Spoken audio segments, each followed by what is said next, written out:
Türkmenistan Halk Konseyi yıllık olağan toplantısı yapıldı. Toplumun her kesiminden ve farklı kuşaklardan temsilcilerin katıldığı toplantıda ülkenin yeni dönemdeki kalkınma hamleleri masaya yatırıldı. Türkmenistan'ın bağımsızlığının 33. yıl dönümünde Türkmenistan Milli Meclisi üyeleri Maslahat Köşkü'nde bir araya geldi. Türkmenistan halkının milli lideri Gurbanguly Berdimuhamedov'un başkanlık ettiği toplantıya Devlet Başkanı Serdar Berdimuhamedov başta olmak üzere bakanlar, milletvekilleri, kamu kurum ve kuruluşlarının temsilcileri katıldı. Devlet Başkanı Serdar Berdimuhamedov ülkede yıl boyunca yapılan çalışmaların sonuçlarını özetledi. Gayri safi yurt içi hasılada büyümenin %6'nın üzerinde gerçekleştiğini söyledi. Mali sistemlerdeki tutarlı iyileşmeye dikkati çeken Berdimuhamedov, 2030 yılına kadar finansal piyasa geliştirme stratejisinin hayata geçirileceğini ifade etti.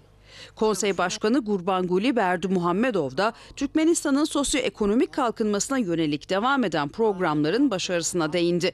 Ülkede devlet millet içindir anlayışıyla hareket edildiğini söyledi. Konsey toplantısında son bir yılda elde edilen kazanımlar anlatıldı. Ülkenin kalkınması ve Türkmenistan halkının müreffeh bir yaşam sürmesini sağlamak için öncelikler belirlendi. Toplantıda ayrıca eski milli geleneklere uygun olarak toplumun her kesiminden ve farklı kuşaklardan temsilciler de önerilerini sundu.